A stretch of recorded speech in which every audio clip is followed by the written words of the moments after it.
Alright, what's going on, guys? Deadpan Duke here.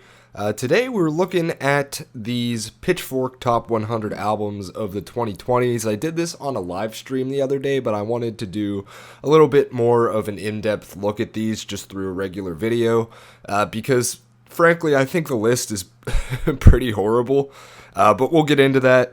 It's not so much horrible for what they included on it, but for what they didn't include on it.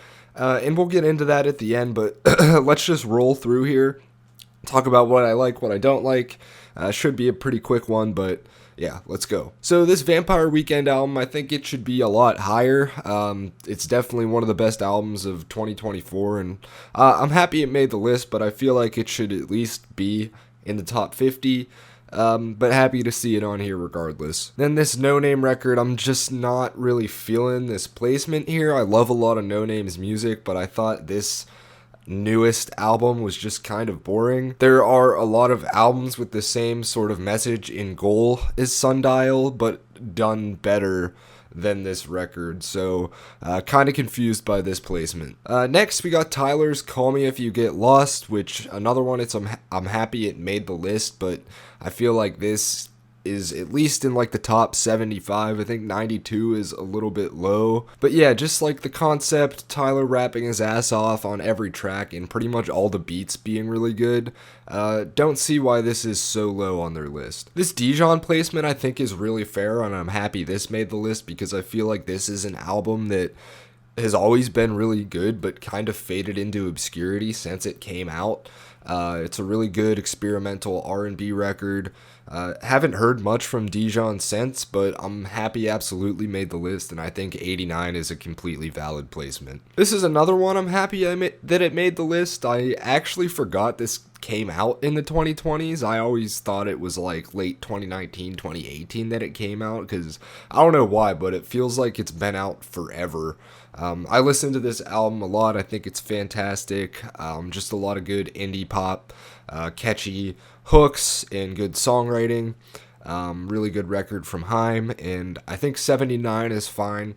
On my list, it would probably be a little bit higher, but can't really complain about the placement here. This is one that I really don't understand. This Lil Uzi Vert, Eternal Take. While I'm not the biggest fan of really any Lil Uzi Vert stuff, the Pink Tape, despite its flaws, is a much more exciting record than Eternal Take. There's a lot of bloat on the Pink Tape, but for all of that, there's a lot of really cool experimentation and exciting stuff going on too, and I just don't think Eternal Take does anything really exciting. It's a pretty boilerplate record, and to have something like Call Me If You Get Lost below this, I think is kind of a travesty, so yeah, definitely don't think this should be on the list. The 1975, Being Funny in a Foreign Language. So this is a record that's kind of underrated, to be honest. The 1975 style is something I usually despise. I can't really stand that sort of millennial pop sound, and a lot of the records I just never been able to really get into, but they took a different approach on this record, and I really enjoyed the songwriting and sort of 80s inspired production, and it's just a really enjoyable record, so I'm happy to see this here. I think 70s is a really good spot for it because I don't think it's up there with the top dogs of the 2020s, but I am happy that it at least made the list. Same thing with this Soul Glow record, really good. Surprised it's not higher, but for Pitchfork to include it on their list, I gotta give it props to them, so I'm happy to see this on here as well. Taylor Swift Folklore, makes sense that it's on here, you know, one of the most popular records of the 2020s, probably one of Taylor Swift's better written records. I enjoy this one to a decent extent.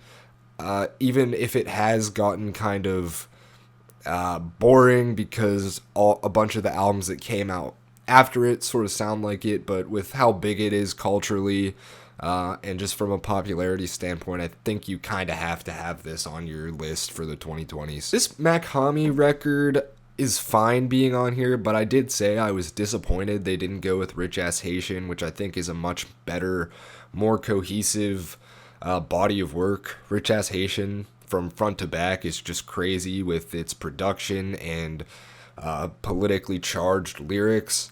And Pray for Haiti does the same thing. I just think Rich Ass Haitian takes everything that this album does and does it 10 times better.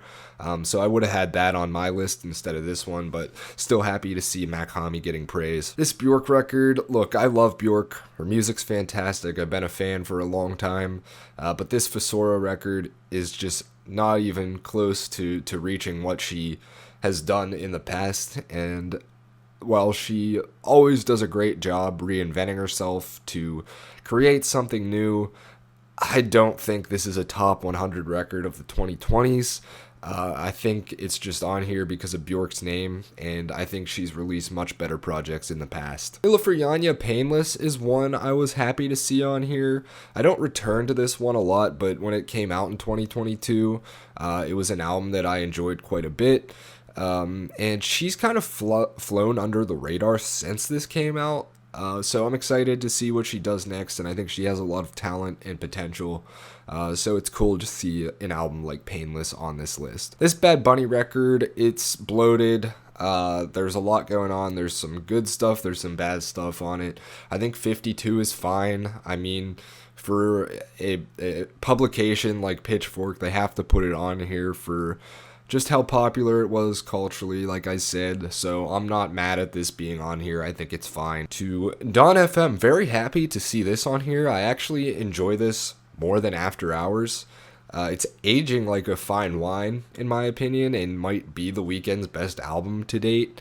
Yeah, really happy to see Dawn FM on here. I think 51 is a fair placement. For me, it would be a little higher than this, but yeah, Happy Dawn FM is on here. I can't remember if they put After Hours on here, but I'm pretty sure that came out in 2020. And I don't think they have it on here, but I feel like you kind of need to include both, especially with how big some of the hits were on After Hours, but we'll see. I was kind of surprised to see 10,000 Gex on here, but I'm glad it is here. It's such a fun record and does a lot within the pop genre. So yeah, I'm happy to see 10,000 Gex on here. I think it's 100 Gex best album. And yeah, can't really complain about the 49 placement there. This Sudan Archives placement was one of my favorites of the list. It's one of the most progressive, interesting R&B records of the 2020s, and I think it's one that's standing the test of time really well so far. And I'm happy Pitchfork put it on here. I think 45 is fine. Probably would be a top 25 album for me in the 2020s, but props to them for putting this on here. Alright, Phoebe Bridgers' Punisher. This is an interesting album because I feel like this album created so many copycats since it came out that it sort of fades away how good this album was when it came out. This, to me, is one of the most influential records of the 2020s, and I would probably have it in my top 20, top 15 just because of that. All the indie, sad girl, singer-songwriter people that have come out after this record in the 2020s, there's a lot of them. There are a lot, and it's all due to this Punisher record by Phoebe Bridgers. So I would have put it a little higher, but I think this is a must on all top 100 albums lists for the 2020s, and if it's not on there, you probably weren't there when this came out, and it kind of just sounds like everything else to you, but that's not the fault of this record. It just spawned a lot of clones. We'll just say that. Thought this Faye Webster placement was a little too high. I'm not mad at it being on the list, but to put it above the Phoebe Bridgers record, I think is just a little bit disrespectful, especially since Phoebe Bridgers had so much influence on it. But if you want to put it on your list, can't complain. This Jane Remover record, I was ecstatic to see this on here because she released this under the Delete Zeke name in 2021, and it was one of my favorite albums of that year. Just that sort of grainy, weird, hyper-pop sound was so different, and I feel like this had influence over a lot of records that came after it within that space. There are just certain songs on there that hit so hard, like Kodak Moment, Movies for Guys, and Your Clothes. And for how young she was, I think she was 17 when she released this, which is just amazing. So if you've never heard Frailty, I would go listen to that. And I think 33 is awesome. and I'm glad that Pitchfork put it so high. Turnstile, Glow On, a record that I'm very happy to see on here. One of the best hardcore albums of the 2020s. Just amazing from front to back. The way they sort of blend that like soft dream pop element with the hardcore is amazing. Love the vocals on this project, and the guitars hit so hard when they do come in. Yeah, I love this record. Really glad it's so high on the list. This, I think, is too low for Mr. Morale and the Big Steppers. For me, Mr. Morale is easily a top 10 album of the 2020s. It's not just because I'm a Kendrick stan. I just think this record is so important in the scope of hip-hop that we've never really had an album like this where it's all about a rapper sort of coping with his past, and the album's like one big play about a therapy session, and him sort of coming to grips with why he is the way he is, and just the theater-esque production on it, and every song being this grandiose story is just mind-boggling how much you can unpack with this album. And I know a lot of people have it lower than his other albums, but that's just a testament to how great Kendrick Lamar is. I think 28 is way too low. I know this is where a lot of other people would put it, but for me, this would be like way high on my list. Happy to see this Jessie Ware album. They could have snuck it into the top 25, so shame on them for just missing out on that. But yeah, this absolutely deserves a spot. Great disco, dancey, funky rhythms. Every song's a bop. It'll get stuck in your head. And yeah, it's been a while since this sound was popular, and Jessie Ware did absolute justice bringing it back. So what's your pleasure? Really happy to see it so high on the list, but it should have been in the top 25. They could have just flip-flopped it with something. I don't know why Sexy Red is so high on this list. Look, I don't hate this album, but I think to have this so high on the list when there are so many other records you could have put on here is just a little bit crazy. And I know Pitchfork knows what they're doing. I knew they put it on here on purpose so people would talk about their list, and I know I'm part of the problem because I'm talking about it, but yeah, I don't get it. If you like it, good for you. I don't think it should be this high. That's just my opinion. Another one, Amare Fountain Baby, is one I'm really happy to see on here and make the top 25, which I think is well deserved. It's some of the most interesting R&B I've heard in a long time. The world building is crazy. You feel like you're in this like underwater nightclub the whole time, and I've never really heard vocals like Amare's. I think they'll turn some people off, but I personally love them. And once you get used to them, like, you'll be addicted. The production on this is also fantastic. And yeah, I just really, really love this album. And this I might give this the trophy for best placement on the entire list. I think this Blue Rev record has been overshadowed by a lot of stuff, but I think it's easily one of the best albums of the 2020s, and it's aging like a fine wine. Molly Rankin's vocals are amazing on every track. Just sonically, an absolutely beautiful record with so many sounds going everywhere in your ears all at once. Blue Rev is amazing. I think it's even better than Antisocialites, and I'm glad that they eventually did make more music, because I was starting to worry that Antisocialites was going to be it. So really excited to see what Always does next. If you like dream pop or shoegaze, you probably already know about this album, but go check it out if you haven't yet. Caroline Polachek, yeah, very happy to see this on here. Probably the best pop album of the 2020s. It's either that or Brat, probably, so I'm happy to see this in the top 20. Just barely misses the top 10, even though I feel like it should be in there. But yeah, really happy to see this on here. Hooks are catchy. Production is incredible, and Caroline has some of the best vocals ever. So yeah, amazing album. Another one that just barely missed out on the top 10, but I feel like should be there, is this Big Thief record. And yeah, the production, vocals, playing, just the vibe of this record is really interesting. Like the folk sounds mixed with everything else. They do a lot of different experimentation on this record, but I feel like there's something for everyone on here, and good job to Pitchfork for putting this in the top 20. Top 10, this is where it starts to get controversial. because I think that this Waxahachie record is so boilerplate and boring. I can't believe it's in their top 10. Like, if they put it between, I don't know, like 70 and 100, sure, you could put it there. It's a normal indie folk, indie pop sort of record. But this record is just not that good, in my opinion. I feel like there are albums that do this sound way better, and to have this above albums like the Big Thief record and Desire I Want to Turn Into You, and even something like Call Me If You Get Lost, I just don't get it. I don't think this should be in the top 10. But that's just me. Brad at 7, I think is fair. I think this is going to be at the top of lists by 2030. Absolute cultural phenomenon. Like, this album has been used in so many ways. Charlie nailed it with the branding and rollout for this record. It's just a green cover with Brat written on it, but that is effectively the point of the record. Yeah, I'm happy to see an album like this getting so much mainstream recognition. Something as experimental as this is awesome. It's great for pop music. Love Charlie and love Brat. This is a good placement within the top 10. Now this placement is the one we need to talk about.